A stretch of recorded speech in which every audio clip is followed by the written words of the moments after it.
Okay, so today we're going to be finishing the floor and be doing this. But first we got to do the floor in order to brace this. So, what I've done is I've made an 8-foot mark from the opposite wall there on each end, and I've just done a chalk line for my 8-foot line all along. Nice beautiful smooth chalk line.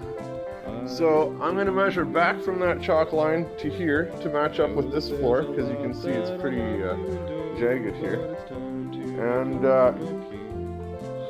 so that's all going to be filled in properly, and then I'll have a proper 8-foot line, and I'll have a proper straight line for doing the floor here. Does that look like it's pointing straight? No. This is bullshit. Who the fuck moved my fucking joists? I had these joists square. How the fuck did this happen?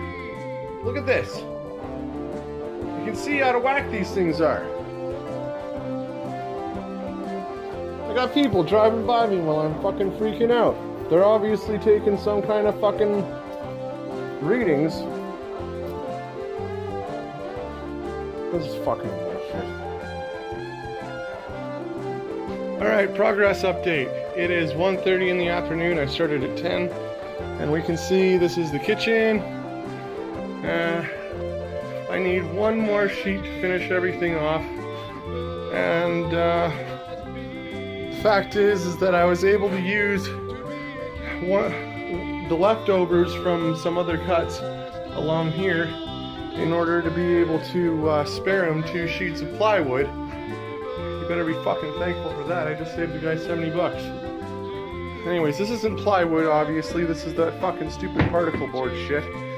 This is the worst material to be building with in the history of mankind. Anyways, if it was hemp and glued together with hemp resin, this would be an amazing building material. But it's not. It's not hemp resin, it's not hemp fiber. And if it was, I'd be all for it. Now, I've anchored this. You can see, this is actually loose. Look at this.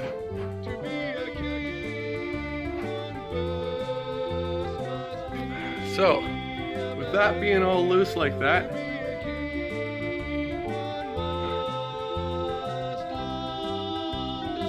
we're going to take this out. We're going to put this in. And once I get that last sheet, my job will be done.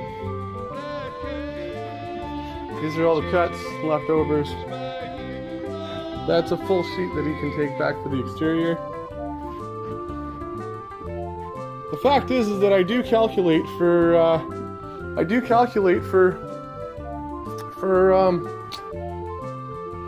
15% more than the square footage I need for garbage.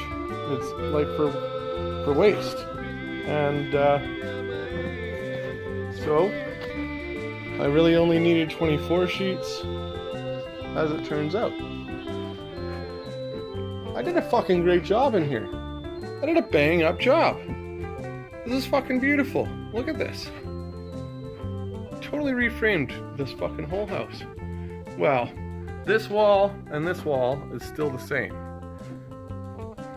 That wall, that addition, that wall, this wall, all of it.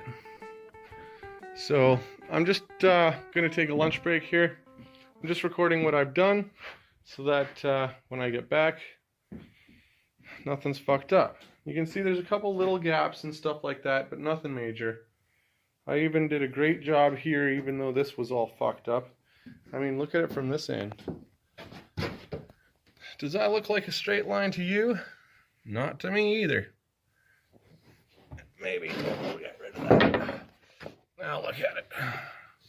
That's not a straight line, obviously, but I did a great job at fucking matching at meeting it up. So, you know, it's a good job. I do some good fucking work. If people can't appreciate that, then they gotta fucking add insult on top of it. Add insult to injury, I was gonna say, but I'm not being injured here too badly. It's just my time being sucked away from me. Anyways, going to lunch. Welcome to Pearson Incorporated Space Shuttle Service. We will be embarking in approximately 5 minutes to the Pearson Incorporated International Space Station, where you will enjoy a 3-day. I have a sheet to finish the end of that. I need one more sheet to finish that. I have this supported. I've taken this out. You can see. Now what I need to do is I need to put a 10-foot 2x4. It's actually 115 inches. I'm gonna have to cut it. And then I'm gonna put that steel bar underneath the first 2x4. And then I'm gonna take a second 2x4 and put it underneath the steel bar and support it here. Not with these two, because these two are not the same thickness. Look at this shit. It's fucking, there's this big huge fucking lip on here. You can see that. Anyways, these are rough 2x4s. These are rough 2x4s. These are milled 2x4s. Okay, so the drywall will be all wonky when it comes to connect to this. So I gotta take this shit out, which my dad smashed in with fucking nails, and it's next to impossible to take out because they're the twisted nails. So I've decided I'm just going to take out all three. I'm going to take this off this, then I'm going to reinstall this and put two ones like this in front of it to support underneath the second 2x4. And then what that sandwich is going to do is that sandwich is actually going to make it so that they can drywall on top and drywall underneath the steel bar and completely hide the steel bar behind drywall, but it'll just look like this nice little header. And this steel bar will make it so that there's no sag, so that the roof is fucking straight as fuck. Straight as fuck. Anyways, I've propped it up. We're gonna pop stuff in and go from there. Anyways, look, the fact is that I called this yesterday. I called this. This is a fuck me around. All right. I don't have that last sheet of subflooring. I don't have my two 2x4s. I don't have my two 2x4 studs. Azar knew I was going to need all this stuff 2-3 days ago. He knew it. I gave him the order 2 or 3 days ago. Here it is, the day that I need to finish the job and get the job done, and he's not going to have the materials here till 4:30, which means either I got to come back here at 4:30 or 5 o'clock and finish the fucking job and do 2 or 3 hours of work to finish the damn job until sun goes down, or I get to come back tomorrow and waste another day of my life on this stupid bloody setup.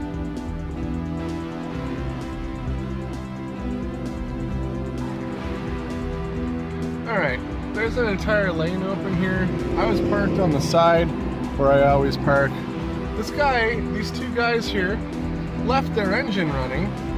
This guy parks right in front of me so that I can't just drive away like I normally do. Now this is called crowding and impediment. I mean, everybody knows that you drive through here. They're obviously trying to make some kind of fucking passive-aggressive fucking... Do you see a pattern here? I was completely alone, having 3/4 of my sandwich. Now what's happening?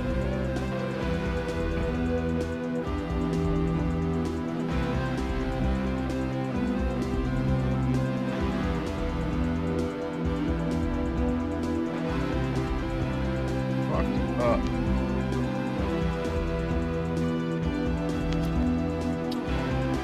Alright, sirens now. I'm almost completely surrounded by vehicles. These guys had the sirens going right up until I hit record. Then they turned off the sirens and they just have flashing lights. What the fuck's going on around here? This is like I'm in Vancouver all over again.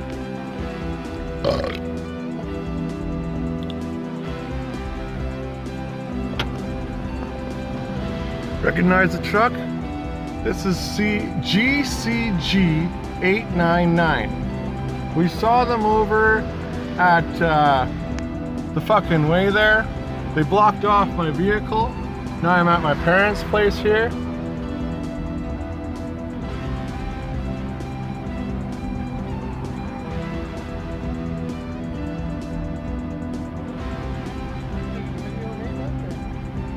You're on my parents' property. On your parents' property? Yeah. Well, when I'm driving by the road, I'm not. Well, you're on my parents' property right now. Yeah? Yeah. When I just looked in, it looks like you're videoing me going by. Yeah. For what reason? Well, you followed me from the hollow spot. I didn't follow you from the house at all. You just turned around right in front of my parents' place and then went back around. I just come up here. You come out of that road over there. How would I follow you? I just left the hollow spot. You were just there. Yeah, I was at the whole spot, yeah. Okay, so was I, right? Yeah, but you were obviously going a different direction, bud. How am I going a different direction? That blew up in your face, didn't it? See, this guy was trying to aggravate me into something. We've got his license plate, we've got his ID, we've got him trespassing on my parents' property.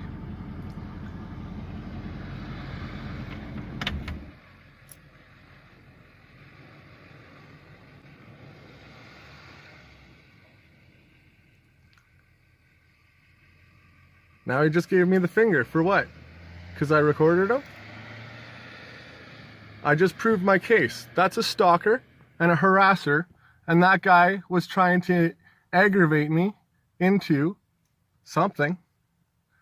License plate GCG 899. All right, full story on this black truck and his driver there. Obviously antagonizer. Fact is, I was at the Sleepy Hollow. Sorry, I was at the Hollow Spot. It's a little restaurant a couple blocks down from here because there was nobody home at my parents' place, and I figured, what the fuck, I'll go have something to eat, and then I'll come back here. Now.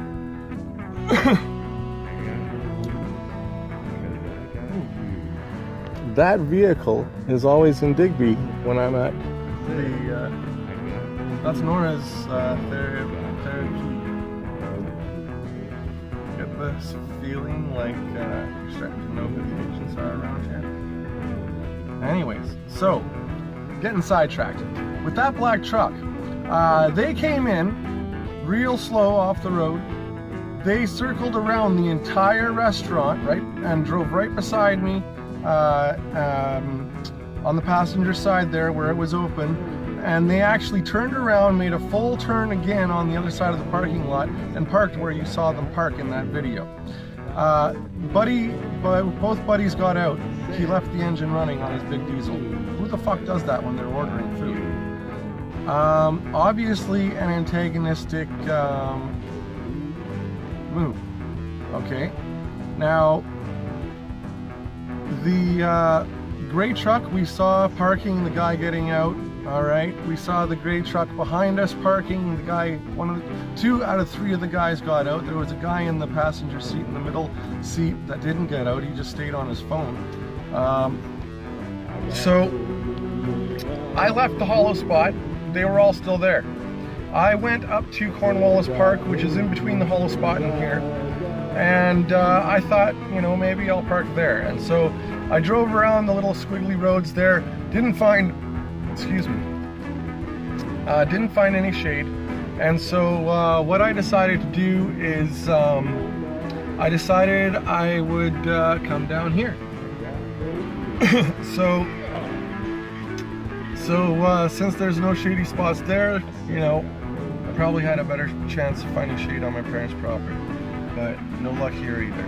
Anyways, fact is that when I was pulling out from from the side road from the park there.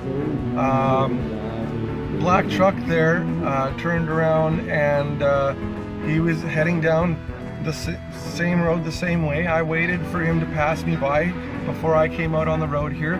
I accelerated behind him, and then he accelerated as well. And as I'm cresting up the hill here, I slow down and turn in here, and he turned in on the roadway across the road there, where Buddy with the chainsaw is normally working, and he turned around, and I parked, and after he turned around and got back on the road heading the other way, after turning around right in front of my parents' place, I figured, okay, you know, leaving his engine on, going down towards my way, turning around in front of my parents' place, you know, I'm gonna record this. So you saw me hit record as he's coming up the road, and then he decides he's gonna trespass on my parents' property and try to make some kind of beef with me while I'm recording him doing it. And I mean, the fact is this wasn't an antagonizer. This was somebody who was actually trying to get me into some kind of physical conflict, and obviously from the size of him, they thought he would eat me alive. Fact is I am trained in martial arts. I do know what I'm doing when it comes to self-defense, and the best defense is not having to fight at all, and that's what I do. Now what you saw there was, how can I explain this to the layman? What you saw me do was you saw me harness the possibilities and the probabilities of the universe, and chose the best possible outcome, what I wanted to happen out of it all. What I wanted to happen is I wanted evidence against these people, and I wanted him to leave me alone. So, what you saw, the outcome of him stepping out, the fact is that my empathy told me, my feelings told me he has violent intention when he stepped out of his van, which is why I kept on recording. And as every action in the universe occurs, there are probable outcomes for those actions. Now, something I learned to harness when I was a young teenager was the ability to cognitively be aware of what those outcomes were. The way I see it is being able to surf the possible threads of life. That's the way I see it in my mind, is that I'm actually surfing along threads of possibility into reality. And I see a multitude of outcomes to my actions and to my words in reality. And I choose the best possible course in action. And that's what you saw me do here. I basically was able to diffuse a situation from violence to a man walking away and fingering me because he knew either he's dealing with a crazy guy or he's dealing with a whole bunch of problems in court and jail if he does something.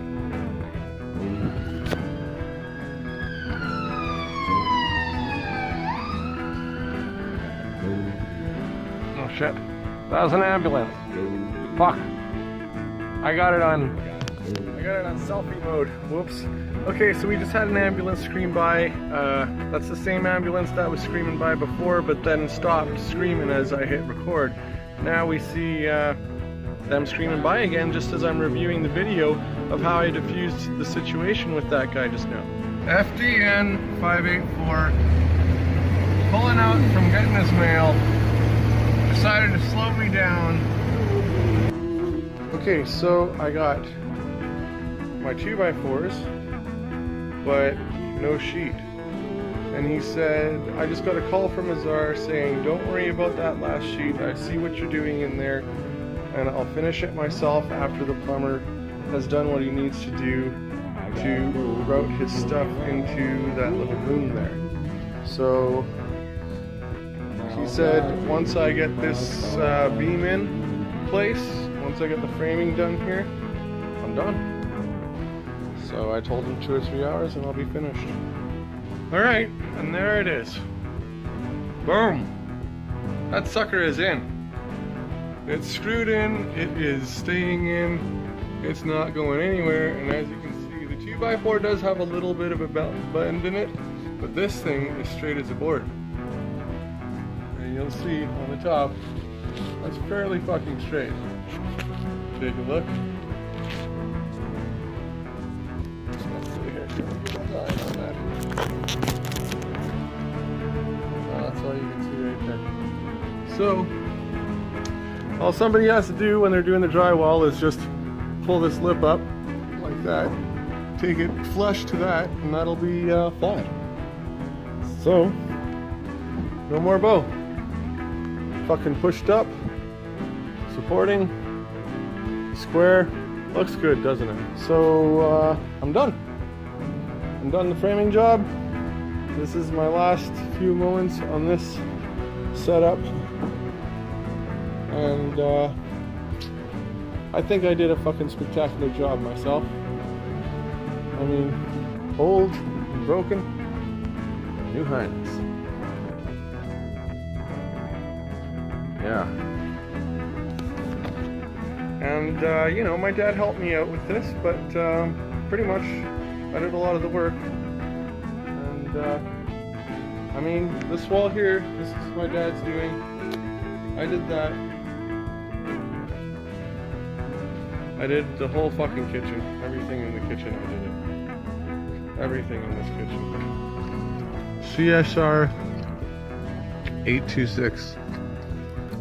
Just plate on that one. Now I saw them over at Tim Hortons. What I'm eating is Timmy's. It's a donut. I saw them leave. And then I went a different direction from them. And I came down the other way here. And I went the long way. They went the short way around here. There's no way that they fucking took that long unless they were sitting there waiting for me to follow me.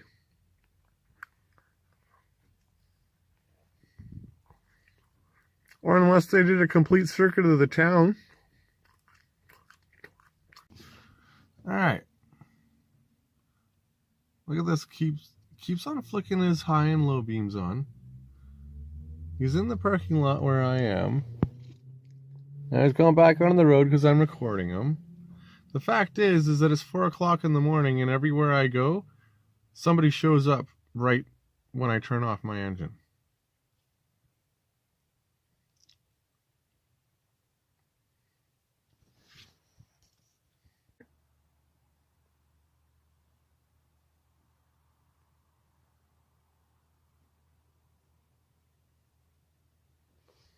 That's what I fucking thought. Don't have the fucking balls to show themselves when I'm videotaping. Fucking gutless wonders.